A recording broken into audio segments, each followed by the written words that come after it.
but we're really, really happy to have you here with us this morning as we look back at the year that we just had. Collectively, we are a coalition, _coalition.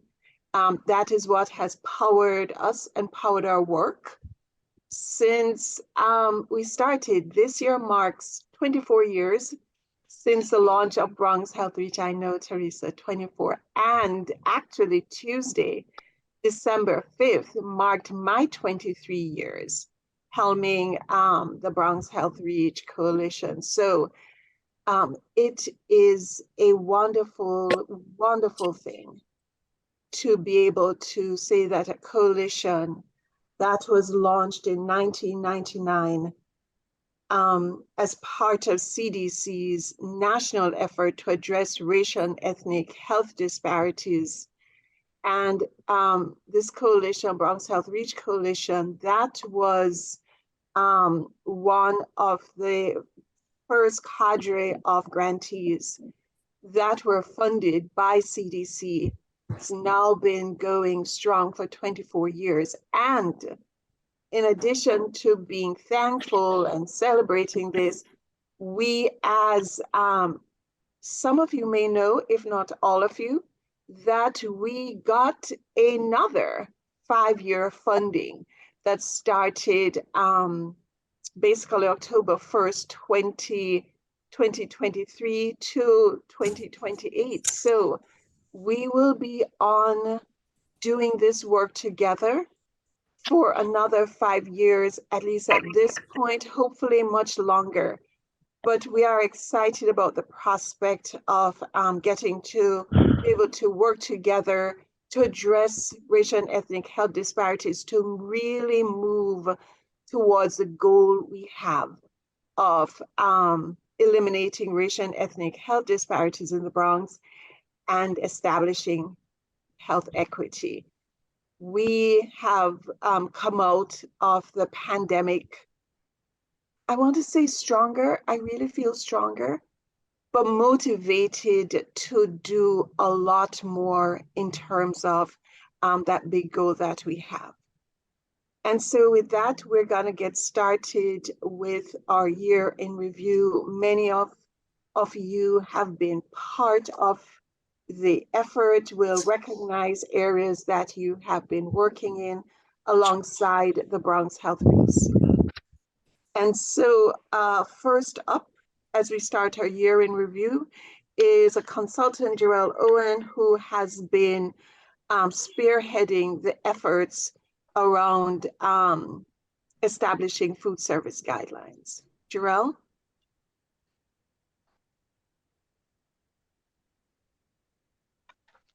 Good morning, thank you. Good morning, Jarrell. So I'm just gonna talk a little bit about the Healthy Pantry Initiative work that we've done over the last 5 years. So our HPI, our Healthy Pantry Initiative, trains food pantries on the nuts and bolts of running a food pantry and implementing food service guidelines, including the procurement of healthier food and creating a healthier environment. 16 partners received technical assistance. A total of 27 cooking demos were completed with the goal to highlight the fruits and vegetables available.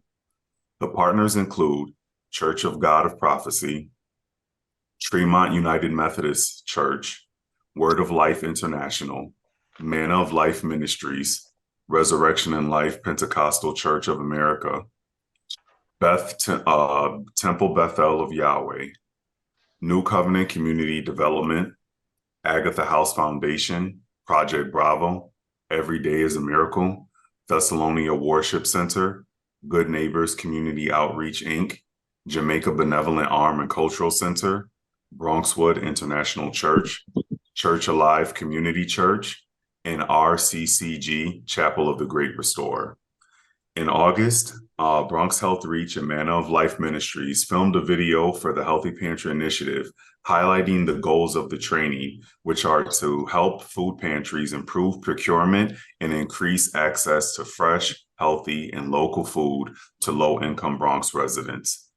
The video will be used to train new volunteers and provide a refresher for the goals of HPI.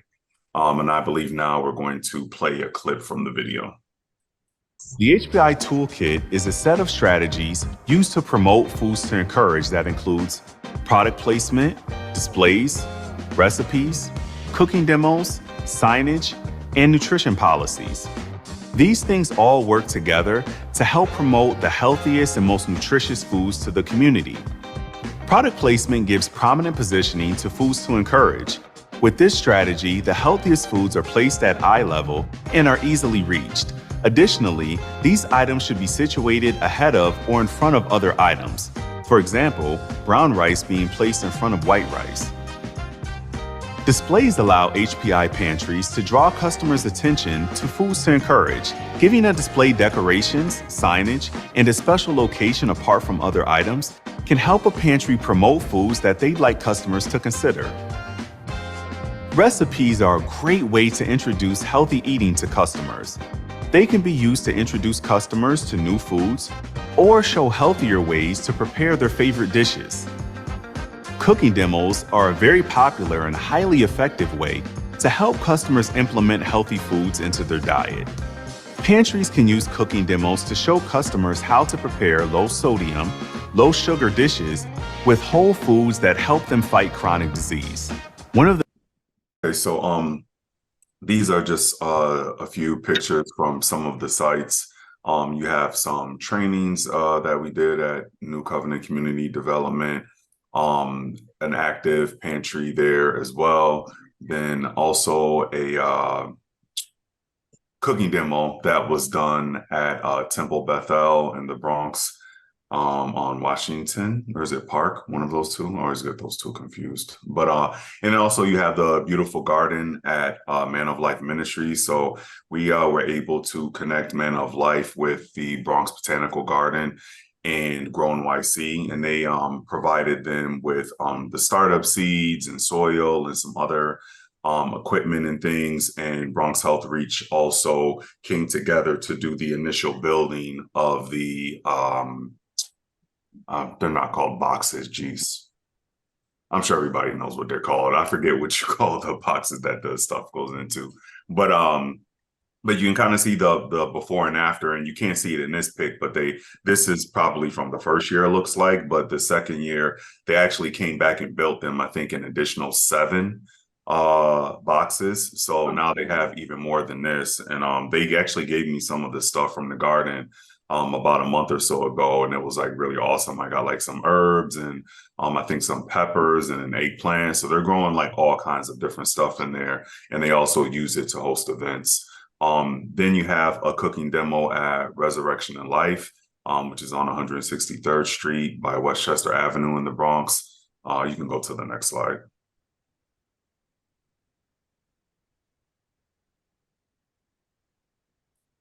And Agatha House, which is located in the North Bronx, they're actually literally 1 block from being considered Mount Vernon. So they're like the most northern pantry in the Bronx, if I'm not mistaken. And then another couple of pics from a cooking demo at Temple Bethel and Man of Life Ministries. Man of Life Ministries actually has a professional chef lead the demos. They take into consideration cultural preferences, and they even have someone to translate the demo into Spanish live, which I think is pretty cool. And Project Bravo, they actually didn't do like a full cooking demo in this particular picture. They actually did something that I think is kind of overlooked often with nutrition, which is water. So this is like an infused water demo. So they're kind of showing people that they can take some of the fruit that was given out that day and use it to infuse their water and, you know, make it a little bit sweet and give it some flavor. And this was during the summer, so it was extra important for people to stay hydrated. And then another picture of a wonderful demo done at New Covenant Community Development. Next slide, please. And then we have Chapel of the Great Restorer. They actually recently just moved over into Hunts Point. So the first picture is kind of one of their first demo. In addition to the technical assistance that I provide, Bronx Health Reach also helps the sites out with a lot of equipment. So the green bins that you see, I call those kind of like produce bins. Those are used to kind of display and bring attention to the produce. The posters is something that we provide as well.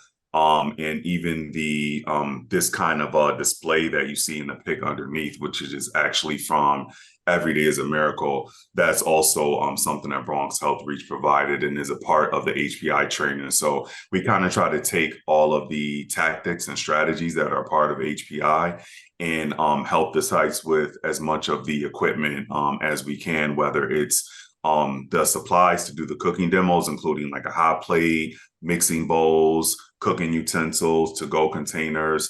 Like I said, the produce bins, the displays, sandwich boards so they can write recipes or days of hours. So we kind of try to implement all of those things into the assistance and the support that we give to the sites. And the past 5 years were really successful, and I think that the next 5 are going to be even more. Next slide. I don't know if is that the last one? Okay, yeah. And this is again kind of like more of the same. This is Church Alive. This is a site that's also in the South Bronx. And this is their first client choice distribution, which is also goes hand in hand with Healthy Pantry Initiative. And on a different day, the third pick is from a cooking demo that they did. So we try to work with the sites to ensure that every recipe has several components to it. One, that it's healthy. So last 5 years, it was Foods to Encourage. Now we're moving to the HER guidelines, which is just a little more detailed and more clear. But that basically the stuff is low sodium, low sugar, whole grain, low fat dairy, low fat protein.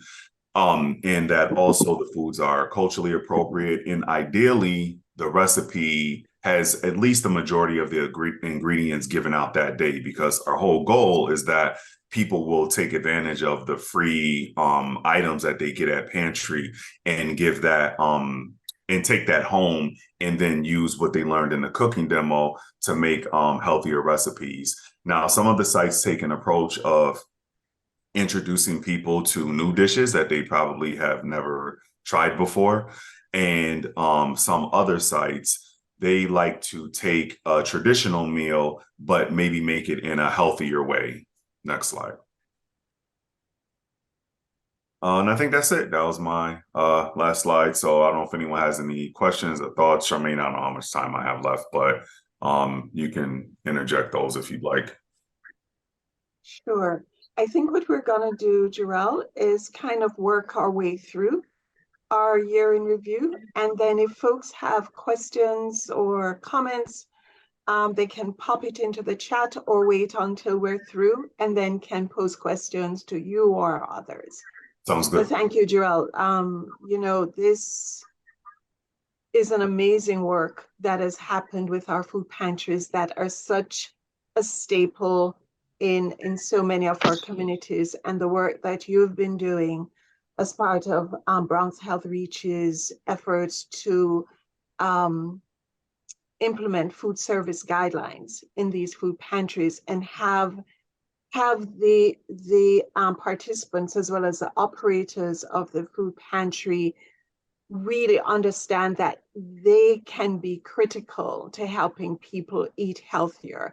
And also, I think what you've done in working with those pantries to help them set up in a more attractive way, help them in terms of being more efficient with the app that some of them have adopted, I think all goes towards a sense that even people who at times, sometimes more than they should really have to, can feel that they are still living with dignity in their lives as they feed themselves and their families. So I really appreciate the work that you've been doing.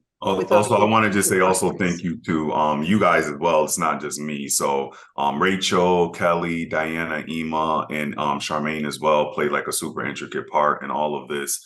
And I can't understate the significance of this. Having worked with Food Bank and City Harvest and a lot of the bigger sites like United Way, Bronx Health Reach is really filling an important gap of working with sites in an intimate way and providing them with support that they wouldn't normally be able to get. So thanks to you guys as well. Thank you, Jarrell. And so we're going to now move on to showcase some of the work that we have done in our food systems work. And at this time, it would have been Immaculata Maranta who would have presented on this work, but Immaculata is taking a well-earned few days off this week. And so I'm going to pinch hit for her with some of the areas that she had led. And so the Health Bucks program, I think most folks are aware of the Health Bucks program, if not familiar with it, but just a bit of history. Health Bucks, which is a system instituted across all the New York City boroughs that allows folks to afford the fresh produce offered at our farmers market for those who have EBT, or also known as food stamps. For each $2 food stamps that you use, you get $2 in Health Bucks. But the historical point of interest that I wanted to point out was that Health Bucks was actually launched in the Bronx through our, then it was called our Bronx District Public Health Office. So for those who are enjoying Health Bucks and able to access healthier food made more affordable at our farmers market, huge kudos to the Bronx office of the health department that first launched it. So I think since the inception of Bronx Health Reach, or soon thereafter, once we were made aware of the Health Bucks program, we have been an active participant. Many of our partners, particularly our faith-based partners, have promoted it, have applied for Health Bucks, have distributed it, have taken on the responsibility of organizing walking tours to the farmers market so that people can use their Health Bucks right then and there to buy the healthier produce. So for this year, we have worked with 12 partners that have applied for, received, and distributed Health Bucks. Those partners distributed 3,700 Health Bucks during this farmers market season. They completed 48 walking tours to the farmers markets with almost 800 individuals participating in those tours to the farmers markets and those utilization of the Health Bucks. We wanted to make sure that more people than even within the environment of our coalition partners knew about the Health Bucks. And so last year, we did a video, we created a video, a Health Bucks video that we have been distributing extensively. We have shown the video on our Institute for Family Health centers, on their monitors in the health centers. We have shared it on social media.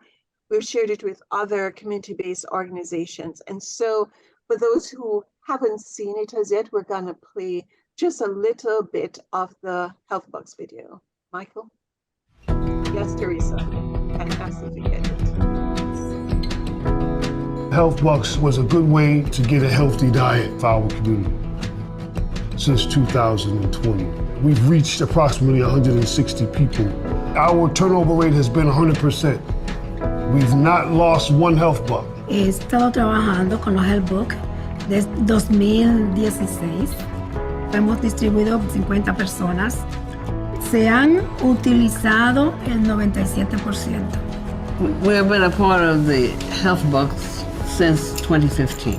We have given health bucks out to over 125 people. Our redemption rate was 80%.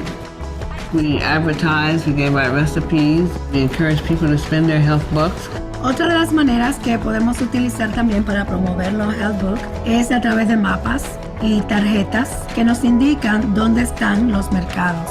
We'll put out a flyer inviting people to our farmers market walking tour. Next thing you got 15 people. Los tours nos ayudan a promover los health book. Al mismo tiempo, estamos motivando a la gente a hacer ejercicio para mantenerse fuerte y saludable. Since 2021, Walk Memorial Baptist Church has done at least 5 walking tours, and they have been amazing. Well, since last year, we've given 4 farmers market walking tours. We have introduced the farmers market to at least 5 other churches from the Bronx. We recruited 3 organizations. We want every month to have health bucks. It's just a $2 coupon, but it has a greater impact.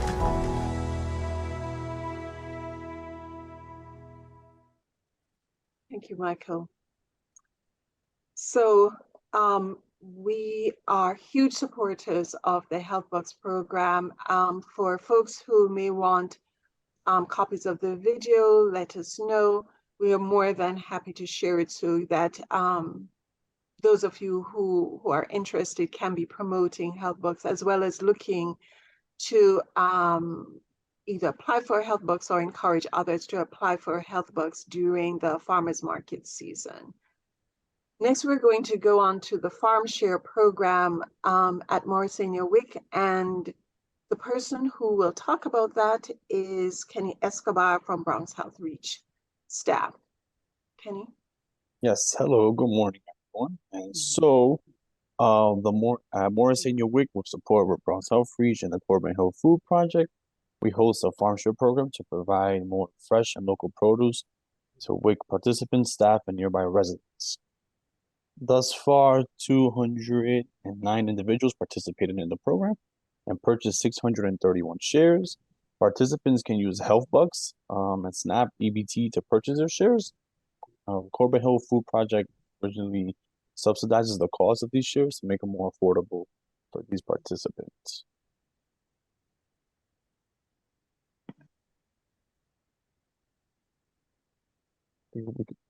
Yep, and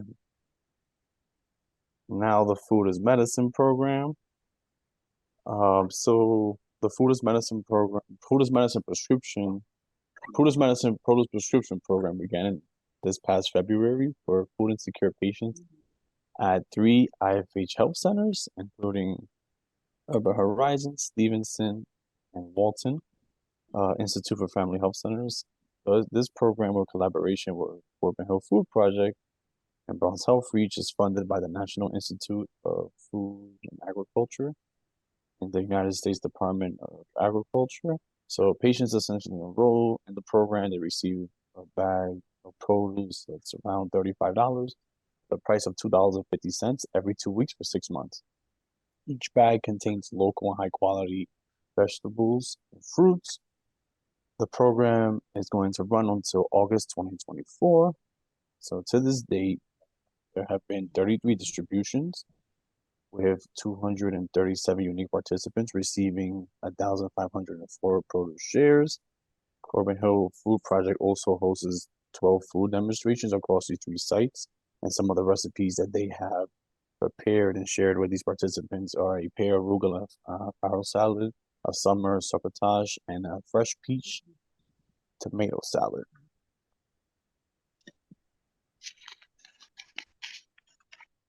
So the Bronx Health REACH organized a virtual food summit on September 14th titled The Bronx Responds 1 year after the White House Conference on Hunger, Nutrition, and Health, from local to national policies and back. And this was a follow-up to the 2022 White House Conference on Hunger, Nutrition, and Health, which explored 5 pillars related to the ambitious goal of ending hunger and reducing diet-related disease by 2030, all while closing disparities among the communities that are impacted most. These pillars are improving food access and affordability, integrating nutrition and health, empowering consumers to make and have access to healthy choices, supporting physical activity for all, and enhancing nutrition and food security research. So Bronx Health REACH had sent in suggestions to be included in this action plan. And the summit that we organized this September explored the connections between food and nutrition related work happening in the Bronx and the policy implications of this work, namely how this work aligns with the first 3 pillars of the National Strategy on Hunger, Nutrition, and Health and programs included in the Farm Bill. Approximately 75 people attended throughout the day, and panelists included elected officials, Bronx Borough President Vanessa Gibson and New York State Senator Gustavo Rivera, agency officials from the U.S. Department of Agriculture, and authors Christina Badaracco, co-author of the Farm Bill, A Citizen's Guide, and Reverend Dr. Christopher Carter, author of The Spirit of Soul Food, Race, Faith, and Food Justice. We had representatives from Community Connections New York City, Manna of Life Ministries, and community food advocates talk about improving food access in community settings. Center for Science in the Public Interest, the Tisch Center for Food Education and Policy at Columbia University Teachers College, Morrisania Wick and Mary Mitchell Family and Youth Center leaders talked about knowing what's in your food, bringing nutrition education to the community. And leaders from the Bodega and Small Business Group, NYU Stern School of Business, and Collective Fare joined a conversation about reimagining your local bodega with better food. And staff from Corbin Hill Food Project and the USDA spoke about food as medicine. And Corbin Hill's interim executive director, Ismail Samad, joined a conversation with Reverend Dr. Christopher Carter about envisioning the food system of the future. Next slide.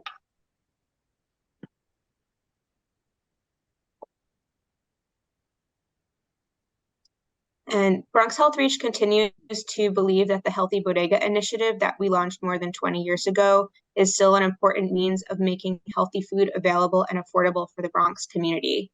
To that end, our longtime partner, the Bodega and Small Business Group, partnered with NYU Stern School of Business and Bronx Health REACH to envision a healthy corner store pilot project for Hunts Point. The group conducted a taste test of products from Collective Fare with participants at a back-to-school fair with the Hunts Point Alliance for Children. They also hosted focus group at the Point and surveyed Hunts Point bodega owners about their interest in participating in such a pilot. We partnered with NYU Stern and the Bodega and Small Business Group to submit proposals for funding to the Robert Wood Johnson Foundation and New York Health Foundation. Though we have not yet secured funding for the pilot, we continue to advocate for bodegas and look for funding to support this effort. We are particularly excited about the collaboration and partnership with NYU Stern School of Business, which we think will work with us to identify some of the needed good business practices for healthy corner stores.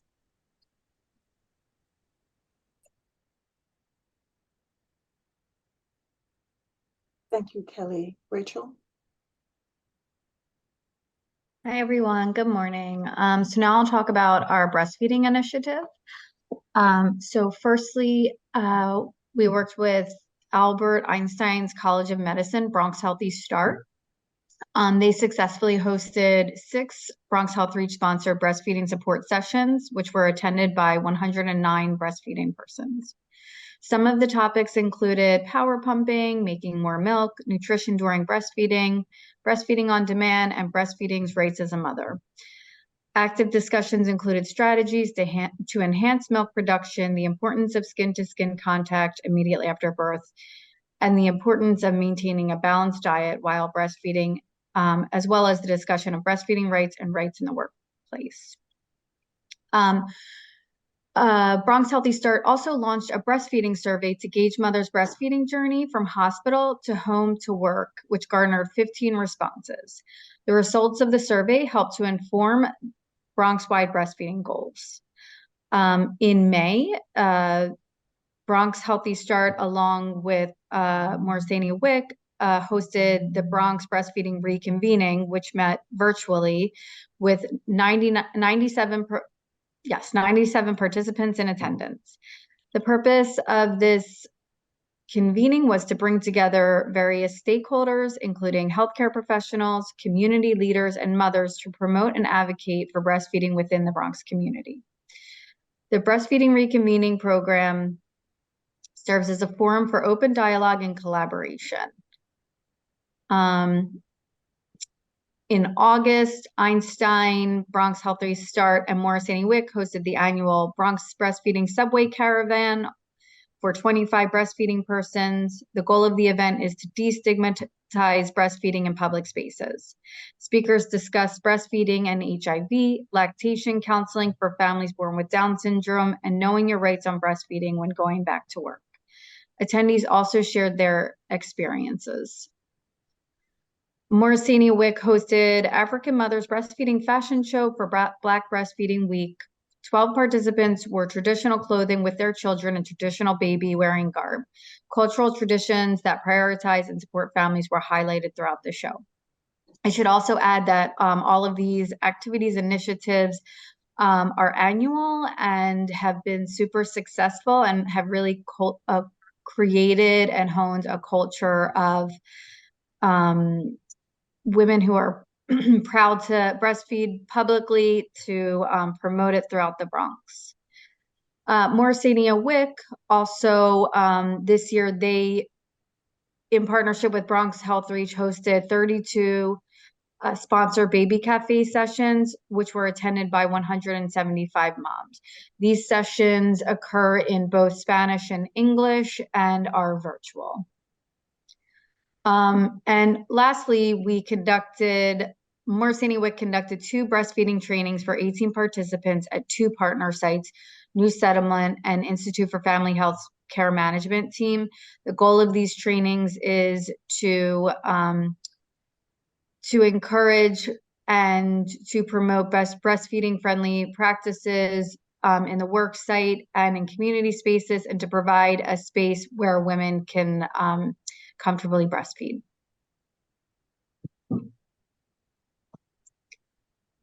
I guess this is also me, so I'll continue. So we're talking a little bit now about our physical activity access work, starting with Bronx River Alliance.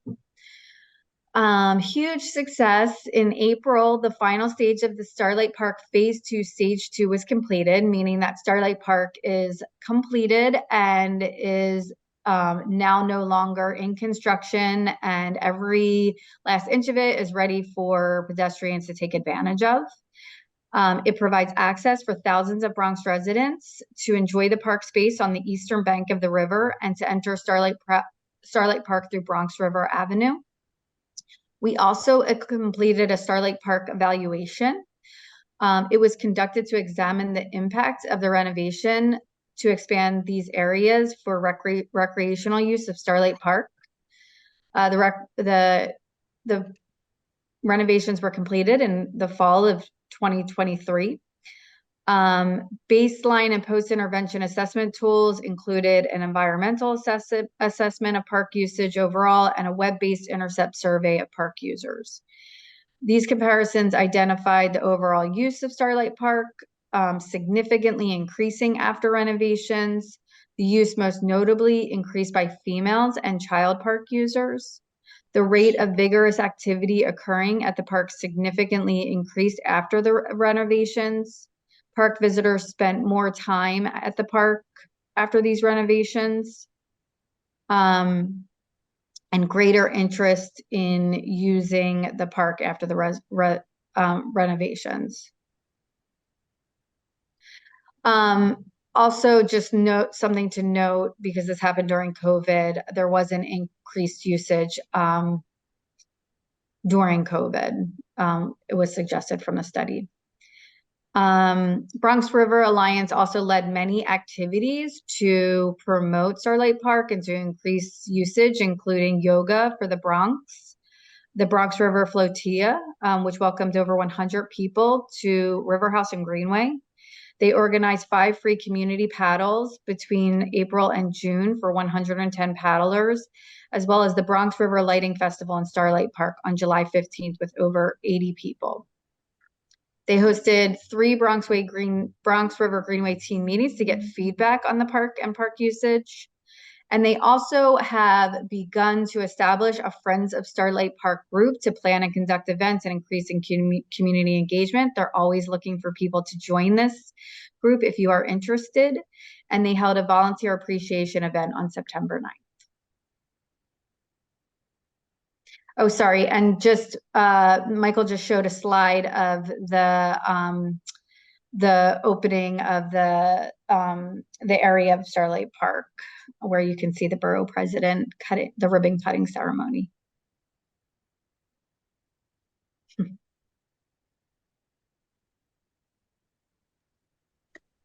So I'm going to continue on talking about another one of our Complete Streets partners, transportation alternatives.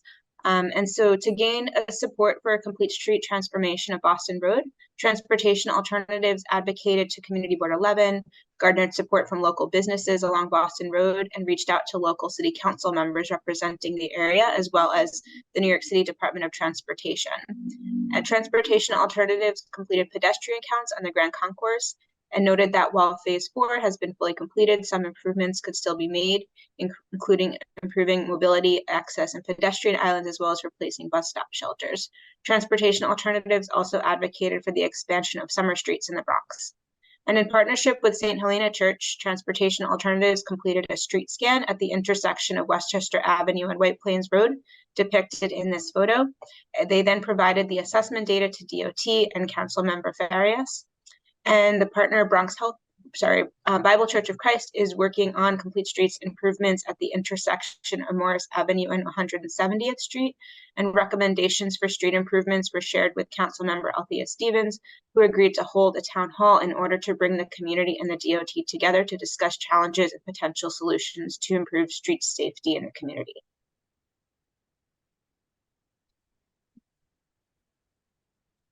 Next, Diana is going to talk.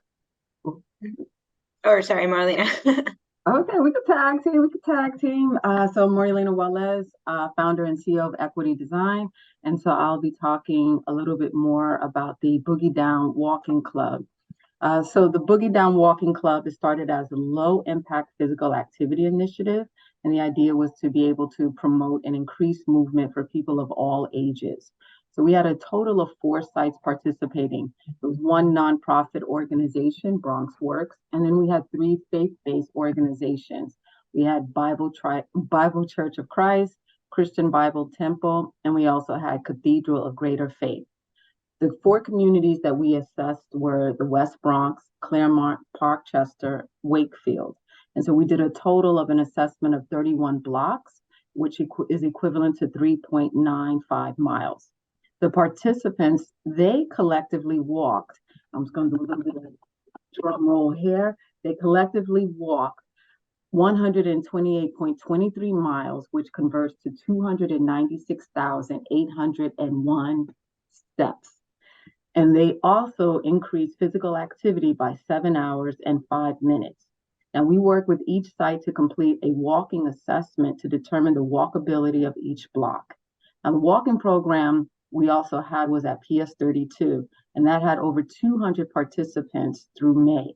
So during the 2002 and 2023 academic year, PS 32 as a whole, and this also included parents and community members, collectively completed, drum roll right here, 179, wait for it, million steps. So collectively 179 million steps from the academic year of September 2022 to May 2023. Now, we collaborated with Walk, Roll, Map, and that gave us an opportunity to actually put the assessment tool that Equity Design used to be able to look at the walkability of the communities, collaborate with Walk, Roll, Map to be able to do online data storytelling. In addition, going back to PS 32, in 2023, so this year, we hosted a total of 5 Open Streets events. And so the Open Streets event is a program that allows the school to close down the street and transform it into a public space for all. Now I'm gonna throw it or pass it to Diana. Thank you, Marlena. Oh, yeah, thank you so much, Marlena. Okay, there we go. So yeah, thank you everyone. So through Bronx Health REACH, we also have our Creating Healthy Schools and Communities program. And through that, we do a lot of work with school wellness as well. So one of the work we've been doing is Open Streets. So here we have with PS 32. So PS 32, along with Bronx Health REACH, Equity Design, and Street Lab, we hosted 5 Tuesday open street programs on Beaumont Avenue between Road and East 183rd Street. So after school, students were invited to utilize the closed street and enjoy arts and crafts, fitness activities, and an obstacle course provided by Street Lab. Teachers, parents, and students were also invited to walk around the school block to get their steps in. And 4 laps around the school equates to about a mile. And ultimately, the school would like to have a track painted around the school for a community to utilize. We also conducted a 6-session workshop with one of PS32's second grade class, in which they learned about open streets and what it means to be an urban designer. Next slide, please. So the other school we have collaborated with on open streets was PS18, and between June and October of 2023, PS18, along with Bronx Health REACH, Equity Design, Street Lab, and Major Taylor, which is a cycling club whose mission is to promote health by supporting recreational and social cycling activities in the community, hosted open street programs on 3 Saturdays. So this happened on 148th Street from Morris Avenue to College Avenue, which was closed down to cars and open to pedestrians in order to provide the students and the community a safe environment to ride the bikes and play. And they also held bike clinics where kids would learn about bike safety and how to ride a bike. And this year, we're also expanding the Open Street Works into another school that has partnered to work with us, which is PSMS 5. So then with us, Equity Design and Street Lab, we hosted open street programs on 2 Mondays on October on Jackson Avenue between East 149th Street and Pontiac Place. So their goal is to utilize the open street for recess purposes, since they will be losing their playground due to renovations. So PSMS 5, through this partnership, has also been able to partner with DOT for Trick or Streets on Halloween Day, which was a huge success and provided a safe space for families to be outside during Halloween. Next slide, please. And along with the work that we're doing with the kids in the community, we also do a lot of school team building, specifically with the teachers of the schools we work with. So we continue to host team building sessions in Bronx schools in order to allow teachers the opportunity to bond and release stress through physical activity and games, while also building and strengthening our relationship with these schools. And just to mention some additional work that we have been doing this year, so Bronx Health REACH this year received funding by the New York State Division of Criminal Justice Service. So when we're working with CS300 to build a school garden, CS300 is also working with Bronx Health REACH and Transportation Alternatives on applying and receiving an open street permit for 179th Street between Prospect and Mapes Avenue. In order to utilize this space for gym classes. So the goal is for students to use the garden as an outdoor learning area and conduct a workshop to teach students about complete streets. And then another update I have before we move forward is, so the Boogie on the Boulevard Steering Committee has been working very hard to reestablish Boogie on the Boulevard. Specifically in the last 2 years, 2022 and 2023, but we have been running into permitting issues. Currently, we are working to make sure that doesn't happen in 2024, and we have been collaborating and partnering with DOT to have Boogie on the Boulevard be part of their 2024 Summer Streets program. So fingers crossed that everything works out, and that is a possibility. And without further ado, I will pass it on to Kelly, who will be talking about our early care and education.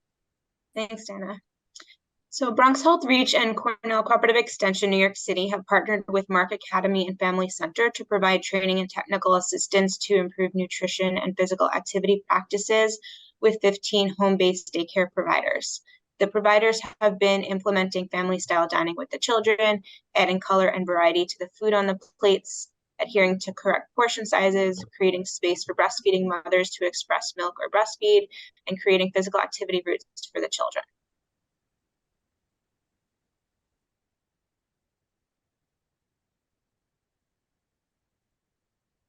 Thank you, Kelly. So we're going to have Mariah and our community outreach team take over now. Hi, good Mariah. morning, everyone. Oh, good morning, Anthony. My name is Anthony Davis. I am one of the community health workers working on the CDC COVID-19 vaccination initiative. During this year, our team successfully vaccinated a total of 145 individuals against COVID-19 and 211 people against the flu. We also made substantial impacts by distributing 12,709 informational packets on illness prevention and vaccination related to COVID-19 and the flu. These packets were shared across 255 outreach and vaccination events. Barbara, that's you. Barbara? Yes. Okay. Good morning, everyone. Bronx, through the initiative CDC and COVID-19, we trained 98 community partners to be trust messengers, and 5 Bronx REACH community health workers received training in pregnancy, breastfeeding, and COVID-19 led by 2 doulas. 82 presentation by Bronx REACH community health workers. 82 presentation by Bronx REACH community health workers and community partner to 2,913 people. A special presentation in kidney disease and COVID-19 presented by National Kidney Disease in Michigan. We also have COVID-19 and flu and lung disease with Dr. Chef, diabetes and COVID-19 and flu with Christina McGough, and she's a registered dietitian from Stop and Shop. And we also have pregnancy COVID-19 talk with doula Vanessa Bailey. In November, Bronx REACH attend the 2023 American Public Health Association in Atlanta to present the results of 5 focus groups with 20 parents, doulas, and pregnant and breastfeeding women. Okay, now Felix will speak. Felix. Thank you, Barbara. Good morning, everyone. My name is Felix Rojas. I'm a community health worker. I would like to recognize the 6 members of our community advisory board for the insight and support in the developing of the program needs assessment, plan and evaluation process. Check 1, IFH, Veronica Eccles, RN, NYC Office of School Health, Anthony Utton, NYC Psychotherapy and Counseling Center, Tiffany Deutsch, Bronx Works, and Vera Galias, Sacred Heart Church, Junior Udonokon of Word of Life Ministry. Okay, and now Joseph. Thank you so much, Felix. Now Joseph will continue. Joseph Ellis.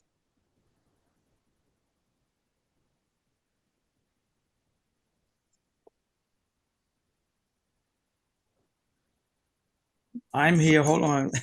Technology. No problem. Okay. I'm sorry. Where am I? Thanks also to our 24 community. Okay. Joseph Ellis, Bronx Health REACH community health worker. Thanks also to our 24 community partners: All Muslim Center, Ansar Deen Islamic Center, Cure Bay, Case. There. I can't get that. Crawford Memorial United Methodist Church, Daru Rahman Store Inc., Empowerment Church, Fala of America Inc., Fanis Barbershop, G Body Salon LLC, Holy Spirit Church, Iglesia de Highbridge, Iglesia de Weeks, Islamic Cultural Center, Ansar Deen again, Mexican Coalition for the Empowerment of Youth and Families, New Covenant Christian Church, New Covenant Christian School, New Covenant Community Development Corporation, Nur al Islam, Our Savior Church, St. Jerome Catholic Church, Tremont United Methodist Church, Wakefield United Methodist Church / Grace Memorial United Methodist Church, and West Bronx Spanish Seventh-day Adventist Church. Thank you so much, Joseph. And now we'll hear from Sheku and Barbara. Do you want to start, Sheku? Yes, Sheku, Community Health Worker of Bronx Health REACH. Yeah, Heart Branding COVID-19 Vaccination Initiative. Between February and September, 4 partners completed 38 presentations and 39 tabling events and reached out to 2,295 people. We have been working with 24 partners. We have trained 15 people and will be completing a total of 70 tabling events, 74 presentations by the end of December. Fantastic, thank you. Okay, and we also have done a doula vaccination education initiative. I'm Mariah Burns-Olive from of Bronx Health REACH, Program Manager of the COVID and Flu Vaccination Initiative. In early fall, Bronx Health REACH launched the Doula Perinatal Care Navigator COVID-19 and Flu Vaccination Education Pilot to address low vaccination rates among pregnant women in the Bronx. Bronx Health REACH worked with Rooted LLC to train 12 doulas and 3 perinatal care coordinators in culturally responsive approaches to educate pregnant and breastfeeding women about vaccinations during the perinatal period. 27 pregnant and breastfeeding patients discussed COVID-19 and flu vaccines with the trained doula and perinatal coordinators. Based on the pre and post surveys, the doula's notes revealed that patients, all of whom hadn't had any vaccines in over 10 years prior to the COVID-19 primary doses they received, mentioned that they trusted the information they received from the doulas about COVID-19 and flu vaccines, and they believe that doulas helped them understand COVID and flu vaccines and illness better, and the one-on-one sessions made them feel more comfortable asking questions. Finally, I just wanted to talk briefly about our NIH NYSEAL COVID initiative. Bronx Health REACH has worked with NYU and Mount Sinai over the past few years, and this most recent year, our focus was more on distributing 200 conversation cards that are linked to the NYSEAL website, and we use this to encourage people to talk more and more about COVID specific to pregnancy and other chronic diseases, etc. We also recruited participants in surveys about COVID vaccines and COVID-19 research. All right, good morning, everybody. I'm Mike Johnson. I'm the Communications Associate here at Bronx Health REACH. So we did yet another vaccination advertising campaign. Working with Cause Lab, an NYC-based nonprofit advertising organization, Bronx Health REACH produced the Vaccinate for Family advertising campaign promoting COVID-19 vaccines. It featured 8 Bronx-based mothers and fathers in ads shown at NYC subway entrances and platforms, on Link NYC kiosks, and bus tails across the Bronx. The campaign was created in response to data from the New York City Department of Health and Mental Hygiene showing low vaccination rates of children as well as pregnant and breastfeeding mothers in several Bronx zip codes. The social media campaign, when all was said and done, garnered 1,531,954 impressions and 23,759 clicks, resulting in 4,133 people coming to our landing page for this. The subway campaign, that had 7,549,029 impressions, and the bus tails, well, those got the most at 16,728,841 total impressions. Maybe some of you were driving in the Bronx, you're stuck behind a bus, and you look up, and the next thing you know, wait, I know that Bronx Health REACH. So maybe you saw it. I'm going to shift a little bit. I'm going to play a video. This was the most clicked on video from one of the videos that were created.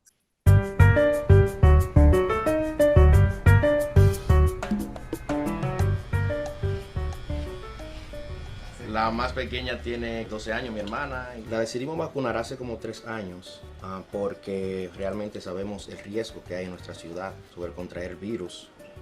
Y queríamos protegerla a ella, tanto a ella como a sus amigos, nuestros familiares, mi padre, mi madre, todos, estar, ¿verdad?, protegidos de esta enfermedad.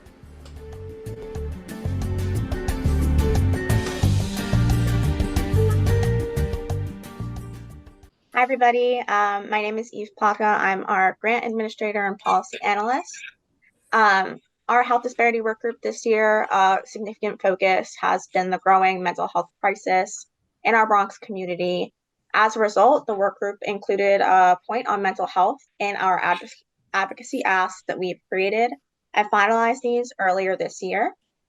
In February, Michelle Franklin and Glenn McMillan from the Triumph study, a lab which is focused on promoting mental health equity, literacy, and access to care, presented on the work they are doing with faith-based organizations, screening for anxiety and depression. In March, the Health Disparity Work Group members met with Bronx Borough President Vanessa L. Gibson to share the data from the 2023 Robert Wood Johnson Foundation County Health Rankings report and the updated ask. The picture you see here is from that meeting.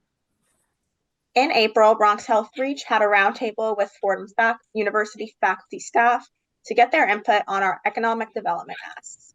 Fordham students from Dr. Dawn Lerman's consumer behavior class are currently creating projects on how to take the Not 62 campaign from a campaign to a movement. At the June and July Health Disparity Work Group meetings, we hosted 2 exciting housing panels. In June, Dr. Malcolm Punter from Harlem Congregations for Community Improvement and Monsignor Donald Sacano from Highbridge Community Development Corporation joined us to provide their expertise on our housing asks. And in July, Geraldine Cortez-Weir from NYCHA, Kenneth Brown from Community Board 5, and Etta Ritter from Community Board 3 joined us to provide their input on housing areas ripe for advocacy. This fall, the Health Disparity Work Group began planning an outreach campaign to influential individuals who have made connections with those who both have a connection to the Bronx and have an audience they can connect with to create more awareness of the Not 62 campaign. The campaign will launch spring 2024. I'll hand it over to Charmaine. Thank you, Eve. So the Not 62 Steering Committee, the Not 62 Campaign for a Healthy Bronx, launched in 2015 with founding members, Bronx Health REACH Institute for Family Health, the Montefiore Health Systems, the Bronx Borough President's Office, and the Bronx Neighborhood Health Action Center have served as backbone organizations for this campaign. A campaign committed after discovering that the Robert Wood Johnson County Health Rankings report has consistently, since the inception of that report, ranked the Bronx. Out of New York State's 62 counties have ranked us 62 in health outcomes and the factors contributing to those health outcomes. The campaign for the Not 62 Campaign for a Healthy Bronx has committed to and is dedicated to improve the health outcomes, addressing the longstanding health inequities in the borough by primarily leveraging the power of community partnerships. This, the power of community partnerships have been shown to be significant and impactful. In the years 2010 to about 2020, we saw improvement in health outcomes. We were particularly thrilled when about a year or 2 ago, we had a convening to mark the 5 years since the campaign was launched, and when we invited folks from the Robert Wood Johnson Foundation and the University of Wisconsin, who actually is the academic partner with RWJF, to compile this report pointed out to us that in about 5 years, in the health behaviors category, we moved from being ranked about 58 to being ranked, I think it was 28, a huge improvement. We were concerned last year when we saw that, concerned but somewhat not surprised, when we saw that we had slipped in the ranking in health behaviors. But this has been an engine and a fuel to continue the work that we've been doing. This last year, we expanded significantly the steering committee. We added several new members. So the steering committee now, in addition to the ones that I just mentioned, we now have the Hybrid Community Development Corporation. We have the Bronx Machine. Many people know Steve Ritz from the Bronx Green Machine. Steve has joined us, bringing that level of energy and excitement to this work. We also have Hybrid Community Development Corporation, the St. Helena's Roman Catholic Church, Father David, which has been a longstanding member of Bronx Health REACH, and the Bronx Health REACH Health Disparity Group joined this group. We added the CUNY Institute for Health Equity at Lehman College, New York City Health and Hospitals Corporation, Hostos Community College, and the Lincoln Hospital. I should specify when I say Health and Hospitals Corporation that specifically was Lincoln Hospital. We consider the work that Bronx Health REACH is doing as key to this campaign to make a healthy Bronx, to make us not 62. The faith-based outreach initiative on a number of their meetings have invited people from the Robert Wood Johnson to come and speak to the latest report that came out at the end of March, beginning of April of this year, to help us better understand why we continue to be ranked 62, with the idea that a better understanding will lead us to designing, creating, implementing the kind of strategies that will lead to a significant improvement in our county health ranking.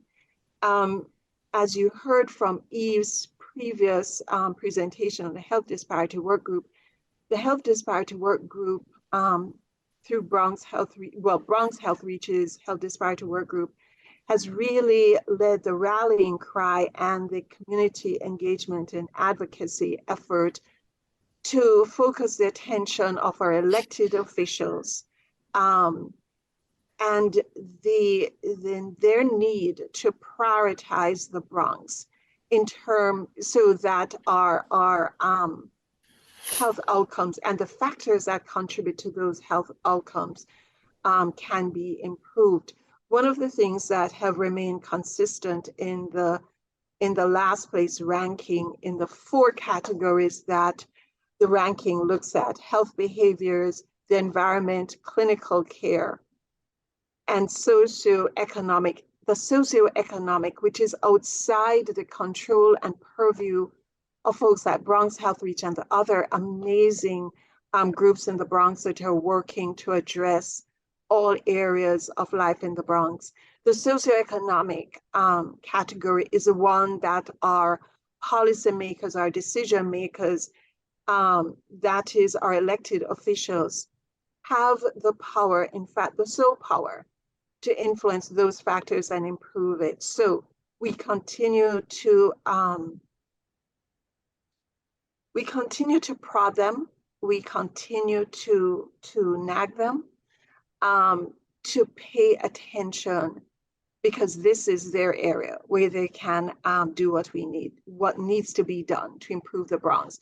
It's an ambitious asset we have, and we intend to see significant changes happen through the next 5 years.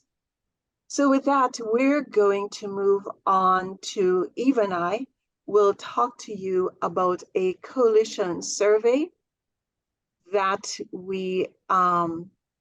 that Bronx Health REACH had conducted earlier this year between February and May. So a little bit of an introduction to this survey. It was a self-assessment survey that we distributed to our coalition members. The intent of this survey was to evaluate the role of our coalition members, because our members, partners, collaborators are the heart of the Bronx Health REACH Coalition and what Bronx Health REACH is working towards. So to help evaluate the role of the members, their expectation and their attitudes towards the coalition. Folks may say, well, who's a coalition member? And as defined, it's our partners, our subcontractors, interested members of the community that decide to join the coalition in one respect or the other, working on several of our initiatives, joining our coalition meetings regularly. The self-assessment survey, we distributed it in English. We had a total of 23, including 4 demographic questions that were on there. The remaining 19 questions, the non-demographic questions, assess the coalition members' satisfaction with the coalition's goals, operations, and outcomes. The surveys were completed and collected anonymously, and we did some preliminary interviews with 2 random coalition members so that we could have a sense of how useful and relevant those questions were, what needed to be tweaked, if anything. The survey was so constructed that it could be completed in less than 30 minutes. And now I'm going to hand it over to Eve to share with you results from the survey. Eve? Yes. Hi again, everyone. The survey results can be divided into 3 categories. First is the demographics, who are the members of the coalition.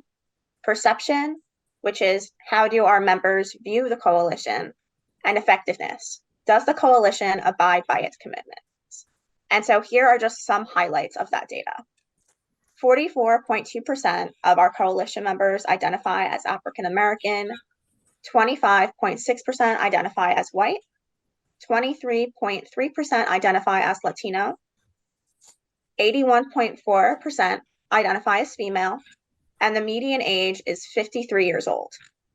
74.4% of survey participants identify themselves as representatives of other organizations.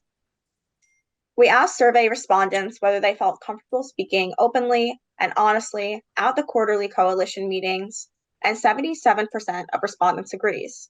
This tells us that a majority of coalition members feel at ease expressing themselves at our quarterly coalition meetings.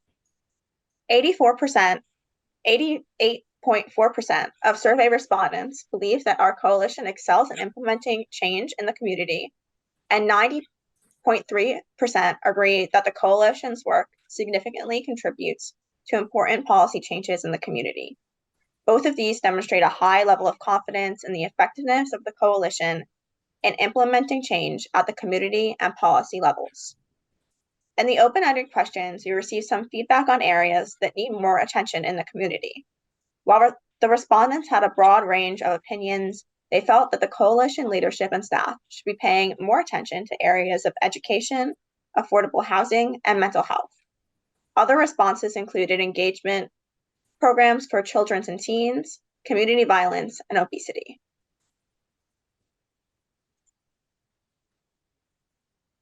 And now I will pass it over to Dr. Reverend Wendy Kelly Carter. Good morning.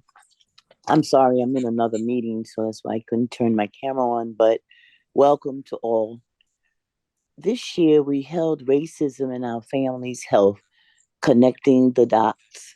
In 2020, Bronx Health REACH launched an annual Racism in Our Families' Health, Connecting the Dots, an event organized by Bronx Health REACH Faith-Based Outreach Initiative, partners with the aim to provide tools to dismantle racism. There have been subsequent events in 2021 and 2022. For 2023, our faith-based partners thought it was urgent to further a better understanding of why the conversation on race and racism matters, given the impact on race and how it affects every aspect of our lives. Among other things, racialized communities are more likely to live in food deserts, polluted areas, and have lower quality health care and education, high unemployment rates, poverty. The motivator is that having a conversation on race and racism with each other is important and necessary to redesign leadership and work against structural oppression. It allows for us to reflect on our individual behavior as well as a community in terms of how segregated we are and how to actively engage stakeholders. So I, Wendy Kelly Carter, am a member and an associate pastor at the Victory Baptist Church and also Mount Olivet Baptist Church in Manhattan. I provide the faith-based perspective of why the conversation on race and racism matters and why other faith-based organizations should be involved. And I was able to convey that during our September 15th, 2023 event. Alex Vitale, professor of sociology and coordinator of the Policing and Social Justice Project at Brooklyn College and the CUNY Graduate Center, discussed how public safety is a public health concern. And all of this was done at our September seminar. Melanie D'Arrigo from the Campaign for New York Health presented on the New York Health Act and how it provided comprehensive health care for New Yorkers. Bishop Dr. Roger Ball, professor at Fordham University, presented on the Pastoral Circle, a critical systemic approach to reflecting on our human predicament and concerns with justice. I hope that all of you were able to watch the September 15th event. It was very interesting and it opened our eyes to some things that maybe we were not aware of. Thank you for allowing me to speak, and God bless you all. Thank you, Reverend Wendy. As I had mentioned earlier in my remarks, this is since 2020 an annual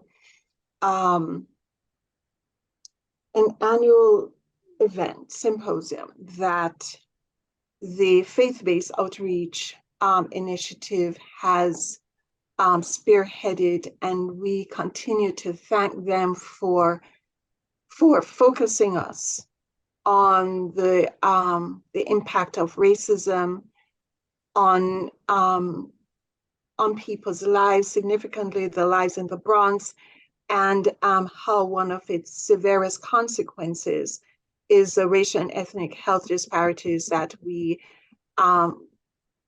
continue to have to strive with, and why we are challenged by our poor health outcomes. So I want to take the opportunity now to go on and talk about an initiative that we had been leading for the last 3 years, our Latino Health Initiative. And here is where I'm gonna ask our Latino friends to forgive my less than stellar Spanish pronunciation. The name of it is Corazón Saludable, Vida Saludable. It's a faith-based hypertension initiative. It ended July of this year, started 3 years ago, funded by New York State Department of Health, Office of Minority Health. It had its focus on the Latino community in the Bronx, but as a bit of history, this initiative built on one that we had launched 3 years before this, that was focused on the African American community again, addressing hypertension. So the work that was involved, it's a community education effort to improve the health, prevent hypertension for at-risk or high-risk community members. The model that we used was a train the trainer, where we work to equip leaders from several faith-based communities to conduct their respective programs as peer educators. This year, we had 4 partners implement the program.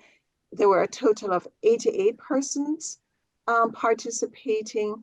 3 sites completed the program. 1 did it in person, 1 did it virtual, and 1 was a hybrid combination of both in-person and virtual. The partners that implemented the program were Church of God of Soundview, Christian Bible Temple, Divine Revelation, and Thessalonica Christian Church. One of the things about doing community programs like this, where we're so connected to the program, is that we're able to get the immediate feedback from the participants.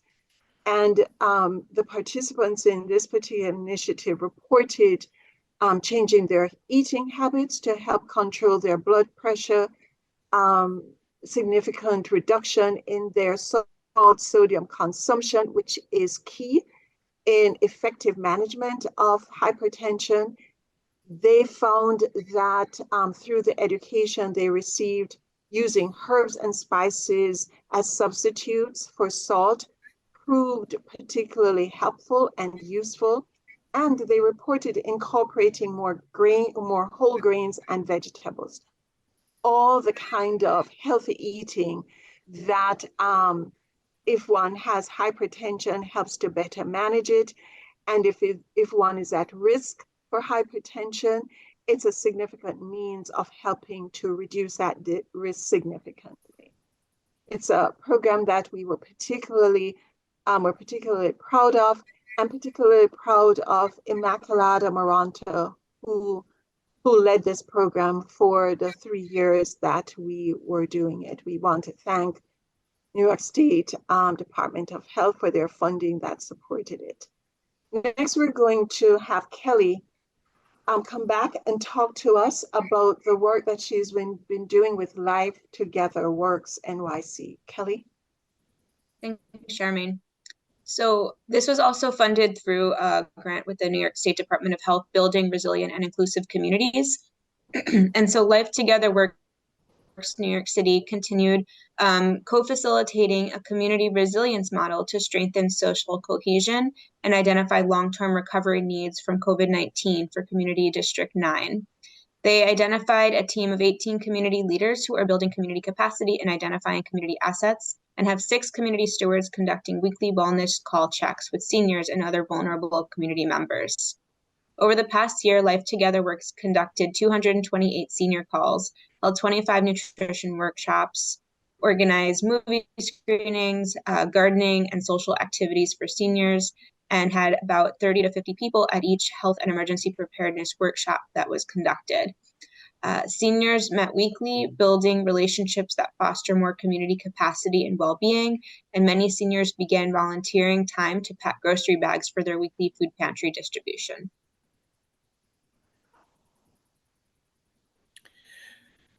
Good morning, everyone. My name is Felix Rojas. Again, I'm a community health worker. The Immigrant Health Initiative.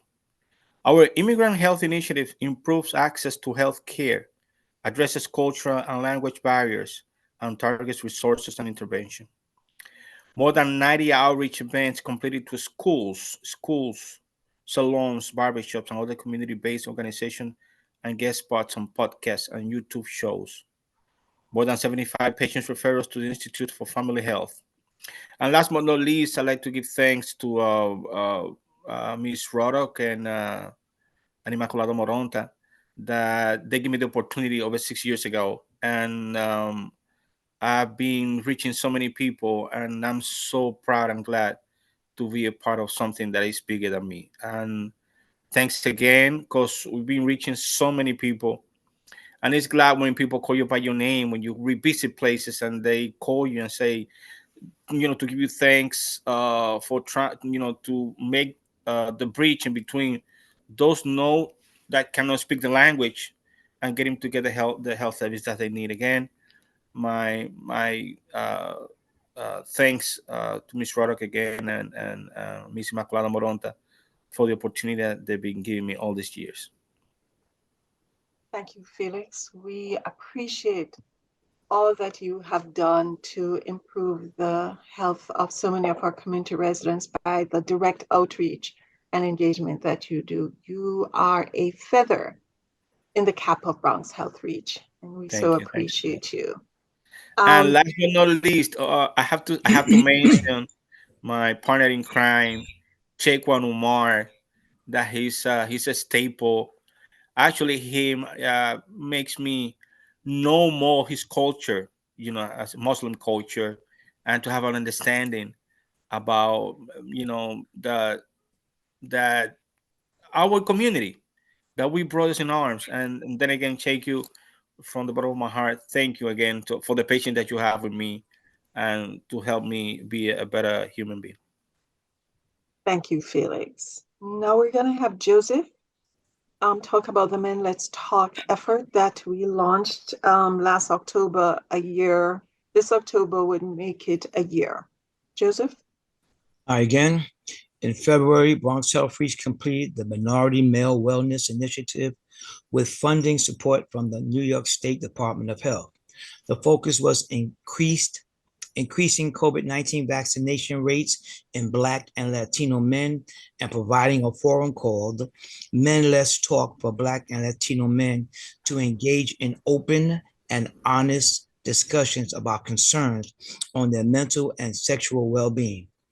Given the strong favorable feedback and continuing interest we receive, Men Let's Talk has continued to meet through 2023. To date, 167 men have attended through 2023, and topics have included mental well-being and suicide prevention, mental well-being and finances, and mental well-being and trauma-informed care, just to name a few. Thank you. Thank you, Joseph. And now we're going to have Michael talk about our communications over the year. Michael? I just want to, piggybacking on what Joseph said about Men Let's Talk, I just want to also acknowledge and thank people behind the scenes. That would be Kenny Escobar, Anthony Davis, Felix Sheku Joseph, Charmaine Ruddick, and people on here who have been a part of that or have spoken at it. Also, Dr. Gale as well.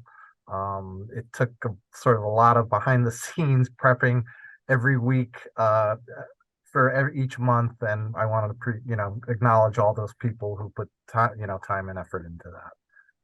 It takes a village. Yes, from what you read, I mean, those were just a few, because I could have just put another Zoom. They are held via Zoom, but I'm thinking everybody probably is all zoomed out of looking at Zoom screenshots.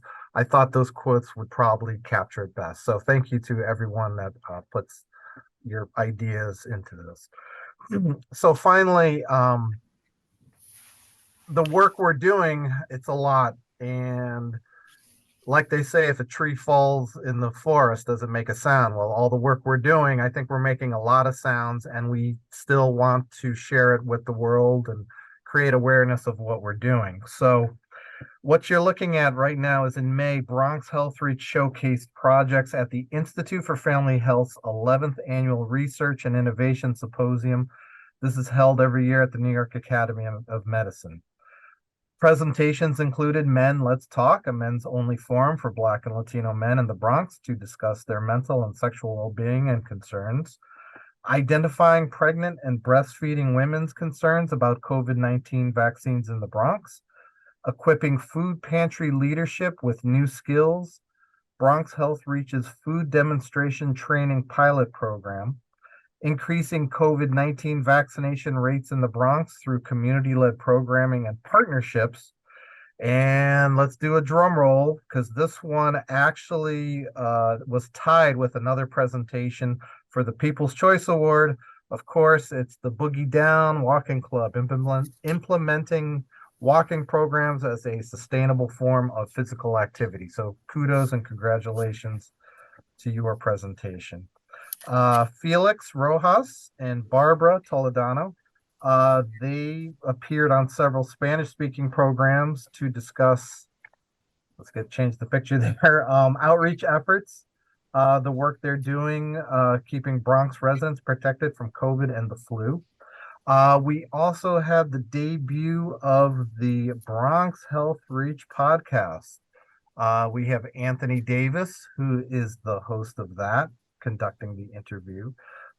We had a two-part discussion with Brett Scudder from Scudder Intervention Services Foundation. They were discussing suicide and suicide prevention. Stay tuned. We have a few others in the works. We'll let you know when those come out. Bronx Health REACH and Equity Design presented at the NYU Langone Health Equity Symposium. And then also we had some staff travel down for the APH, which is the American Public Health Association 2023 conference in Atlanta. Presentations included identifying pregnant and breastfeeding women's concerns about COVID-19 vaccines in the Bronx. That was Mariah. And Immaculata was on hand for Bronx Health REACH Health Bucks, success stories from our faith-based partners.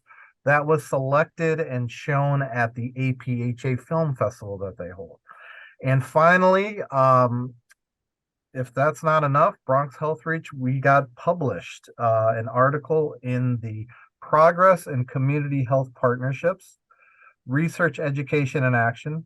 The article was demonstrating the positive impact of using BRAID, B-R-A-I-D. It's a community engagement model to build trust and amplify community-led communications needed to improve COVID-19 uptake.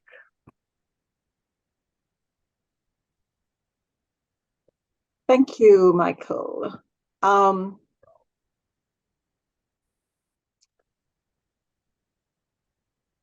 We have been extraordinarily fortunate in this work that we have been doing over the last 23 years.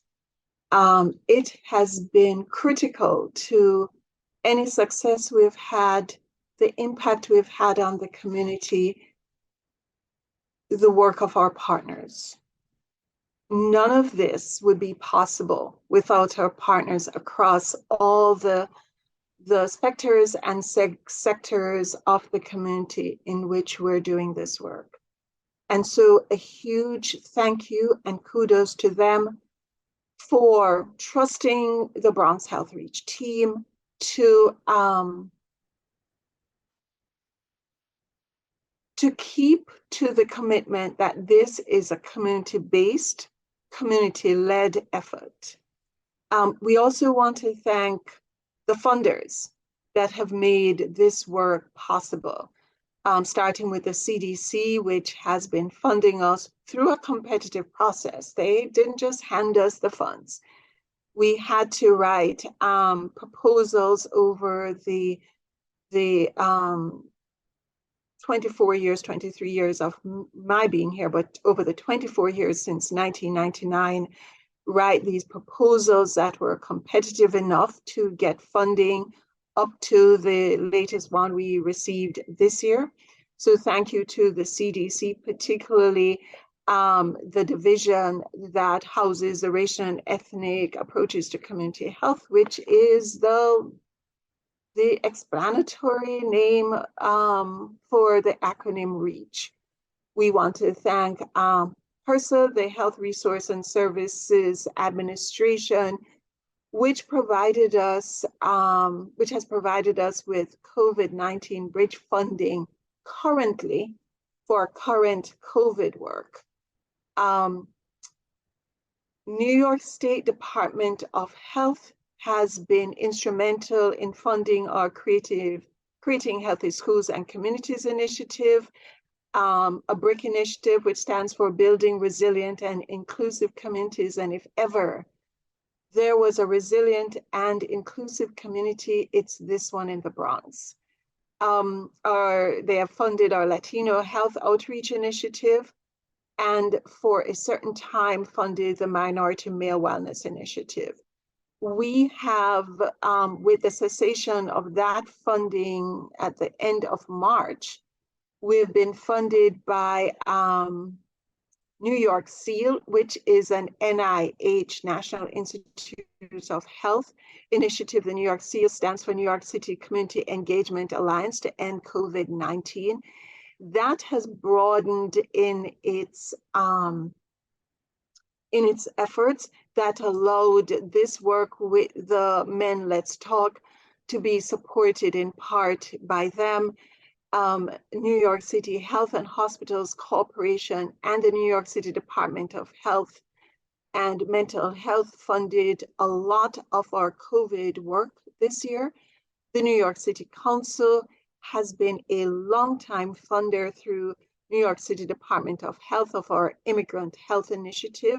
Want to thank them for that. It has allowed us to really have two of our community health workers that have deep connection to the immigrant community to really get out there and spearhead that effort, refer a lot of people into healthcare, as well as people, newly arrived immigrants who may need some legal health or some social services support. So that funding has helped us have partnership with New York lawyers for the public interest. We also want to thank New York State Division of Criminal Justice Services that have funded us, I think, 3 years now. It's a little grant. You heard Diana speak about the work that we were doing with gardens in the schools and some complete streets work. That funding has allowed us to do it. And, you know, I've been wondering why we never were officially notified by anybody about a grant for this. We just got a notice from the New York State Division of Criminal Justice System about this funding. Nobody ever told us who has put us in here. And I was preparing a keynote presentation a month or so ago, and I had a light bulb moment because I was talking about how the evaluation and impact of our work sort of steps outside the boundaries of sort of the academic evaluation. And in talking about one of the notable impact that we had and why we would encourage academic partners to think outside the box in terms of measures that they use to evaluate effectiveness, was I was reporting on an initiative we had several years ago where we worked with an organization called Casita Maria to do murals in a park in the Bronx that was heavily gang infested. I hate to use the word infested. There were a lot of gang activities was happening in that community.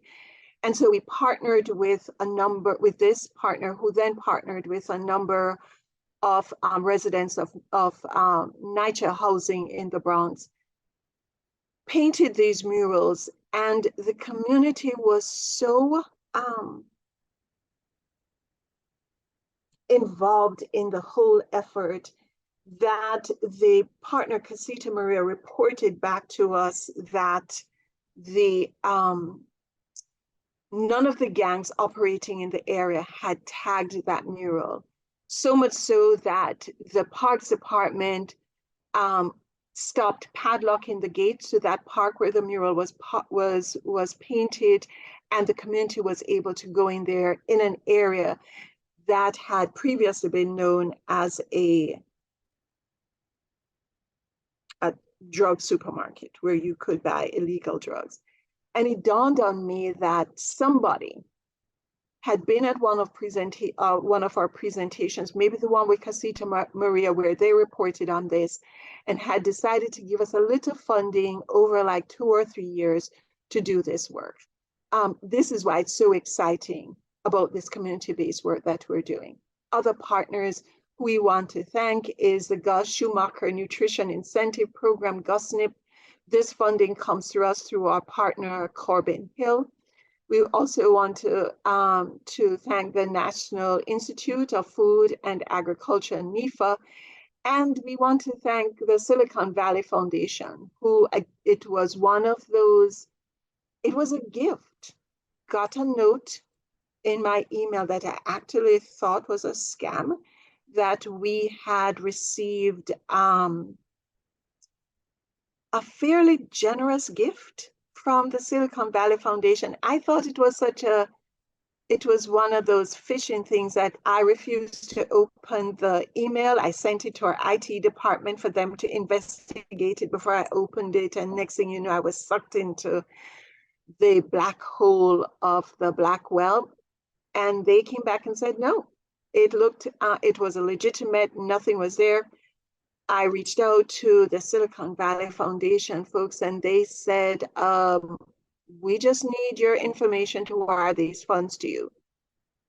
No strings attached, nothing. So all these funders have made this work possible and have made the possibility of subcontracting with dozens of partners possible on this road to making Not 62 a campaign for a healthy Bronx, which is basically what Bronx Health REACH is in the business of, making the Bronx healthier. Our motto is making health, initially it was health equality, now we have changed it to making health equity a reality. As you can see on our agenda, we wanted to share with you the at least some brief outline of the new funding that we just received from CDC. We're gonna hold off doing that because we're up at time, and have that be sort of the focus of our first quarterly meeting of the new year. I just want to say quickly, last year when we gathered in December for our coalition meeting, it was to have a discussion with all the attendees about what should we be looking for, what should we be looking to do as we put in the proposal for the new REACH funding, which was due, I think it was March, was due, and that was the conversation that we had last year, the discussion. And so what you told us, we used to inform the winning proposal, the successful proposal that got funded for another 5 years. We continue to look to you to drive us to where your experience, your talents, your knowledge of the community can point us to where we can have the most impact collaborating and working together. I want to thank you all for those of you who have been with us for a very long time. I'm thinking of you, Teresa Landau, amongst a few others, have been huge champions of us. Teresa sent me, I think it was a text or an email that she was at some national meeting and had brought up or heard Bronx Health REACH, brought up something about REACH, and she was like, oh, wait, I know those folks. Oh, I can talk to you about what Bronx Health REACH has been doing. It's partners like that over the years, as well as the new partners that have joined us, that have made these 23 years possible. We have much to do. We know that there are areas that we need to strengthen. That's one of the reasons we did the survey, but we also look to you to point us to those areas where you pull us and you say, hey, Bronx Health REACH, you're doing this and I'm not quite sure about that. Why don't you look at something else? Or you say to us, hey, I know of a need in the community that I thought of you, Bronx Health REACH, helping us to think through how we can impact, how we can address that need. The work of the Men Let's Talk Forum came out of that, because if Joseph Ellis came one more time into my office to talk about his vision for men and men health, I was going to permanently lock the door and put a peephole in it to make sure that it wasn't him knocking the door for me to open it. All joking aside, the Men Let's Talk initiative has been in large part the brainchild of Joseph, and we thank him for that. The mental health. We heard, what was it, last year, the year before, our pastors and others, people from Manner of Life talking about the huge concern that they had for the mental health, the anxiety that they saw people experiencing. Brett Scudder kept telling us there was a suicide epidemic happening in the Bronx, and Bronx Health REACH needed to be doing something about it. And so we incorporate both the mental health into the Men Let's Talk. You heard Michael talk about the launch of our podcast, that the launch was with 2 podcasts on mental health and suicide awareness and prevention. Those are just a few. We continue to be firmly rooted and grounded in this community coalition effort. And each one of you have made this possible. So thank you all for your support over the years, for your tireless effort, and we look forward to 2024. Thank you. Take care. Have a wonderful celebratory season. There is much for us to give thanks for. Let's give thanks, and then let's start the year hitting the ground running. Thank you so much. Take care. Enjoy your holidays.